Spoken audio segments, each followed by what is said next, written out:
ఓం నమ శివాయ శ్రీమాత్రే నమ. మిత్రులకి శ్రేభిలాషులకి అలాగే నన్ను ఇంతగా ఆదరిస్తున్న యూట్యూబ్ ప్రేక్షకులందరికీ కూడా పేరు పేరు ధన్యవాదాలు. మిత్రులారా, మీ అందరికీ పరాదేవత ఎల్లవెల్లలా మీతో ఉండి మీ మనోవాంఛ నెరవేర్చాలని మనస్ఫూర్తిగా కోరుకుంటున్నాను. ఈరోజు మనం ఒక అద్భుతమైన వీడియో తెలుసుకుందాం.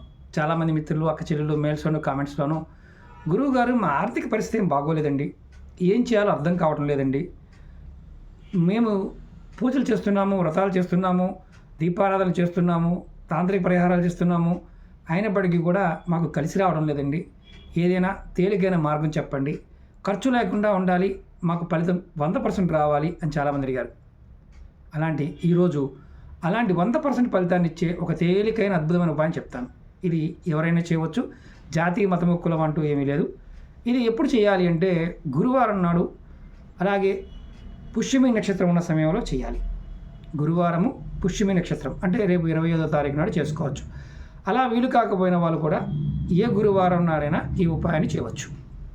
ముందుగా మీరు ఏం చేయాలంటే, మీ దగ్గరలో ఎక్కడైనా సరే మర్రి చెట్టు ఉంటే చూసుకోండి. అది పార్కులో కావచ్చు, బయట కావచ్చు, ఎక్కడైనా సరే ఆ మర్రి చెట్టు కింద ప్రాంతంలో ఏదైనా మొక్క, అది పిచ్చి మొక్క అయినా కావచ్చు, గడ్డి కాకుండా, అసలు అంటే మర్రి చెట్టు నీడన ఏ మొక్కలు రావు అనేది శాస్త్రం చెప్తున్నమాట. అలాంటి ప్రదేశాల్లో ఖచ్చితంగా కొన్ని మొక్కలు వస్తాయి.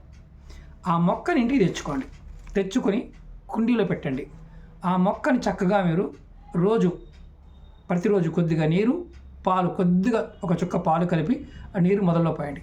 ఆ చెట్టు రోజు రోజుకి పెరుగుతూ ఉంటుంది. ఆ చెట్టు పెరగాలి.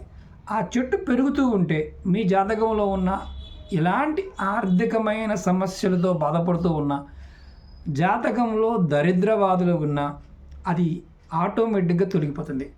మీకు 100% ఫలితం వస్తుంది. మర్రి చెట్టు నీడన పెరుగుతున్న ఒక మొక్క తెచ్చుకోవాలి. మరి అది కూడా ఇప్పుడు గురు పుష్యమి నక్షత్రం రోజు తెచ్చుకోవాలి. అది గురువారం నాడు తెచ్చుకుంటే చాలా విశేషమైన ఫలితాన్ని ఇస్తుంది. నిజంగా గురువుగారు పనిచేస్తుందంటే 100% గ్యారంటీగా పనిచేస్తుంది. మీరు ప్రయత్నపూర్వకంగా చేయండి. రెండోది ఇక్కడ గుర్తుంచుకోవాల్సింది ఏంటంటే, ఆ మొక్క మనం ఒకవేళ గురువుగారు మనమే మొక్క దగ్గరికి తీసుకువెళ్ళి ఏదైనా చిన్న మొక్క దాని దగ్గర పెట్టి ఆ రోజు తెచ్చుకోవచ్చా అని అడిగేవారు కూడా ఉంటారు. అలా కాదు, సహజంగా అక్కడ ఏ మొక్క వచ్చినా మర్రి చెట్టు కింద, ఆ మర్రి చెట్టు ప్రాంతం కింద, అంటే ఆకులు ఉన్న ప్రదేశంలో కొమ్మలు ఇలా పాకుంటాయి కదా, అక్కడ మీరు పెట్టుకోండి. ఆ మొక్క తెచ్చుకోండి. ఆ మొక్కని మాత్రమే మట్టితో పాటు తెచ్చుకొని ఈ చిన్న పరిహారం చేసినట్లయితే మీ దరిద్ర బాధలు తొలగిపోతాయి, ఆర్థిక సమస్యలు తొలగిపోయి రోజు రోజుకి మీ ధనం అనేది పెరుగుతుంది. అలాగే మీకు ఈ వీడియో నచ్చినట్టు లైక్ చేయండి, ఛానల్ సబ్స్క్రైబ్ చేసుకోండి, పక్కనే ఉన్న గంట సింబల్ని యాక్టివేట్ చేసుకొని 10 మంది మిత్రులకు కూడా షేర్ చేయండి. అలాగే చాలా సమస్యల మీద వీడియోలు చేశాను, ఛానల్లో ఉన్న వీడియోస్లోకి వెళ్ళండి. అలాగే మన కొత్త ఛానల్ లింక్స్ కూడా వీడియో డిస్క్రిప్షన్లో ఇచ్చాను. అలాగే మన వెబ్సైట్ లింక్ కూడా ఇచ్చాను. నాతో మాట్లాడాలి, అపాయింట్మెంట్ తీసుకోవాలి అనుకునేవారు కింద వీడియో డిస్క్రిప్షన్లో అపాయింట్మెంట్ నెంబర్ ఉంటుంది, దానికి కాంటాక్ట్ చేయండి, మీరు అపాయింట్మెంట్ తీసుకోవచ్చు. మీ అందరికి కూడా నా విన్నపం ఏంటంటే, ఏ ఉపాయం చేసినా నమ్మకతో చేయండి. నమ్మకలేని వారు పొరపాటును కూడా ప్రయత్నం చేయమాకండి. ఓం నమ శివాయ శ్రీమాత్రే నమః.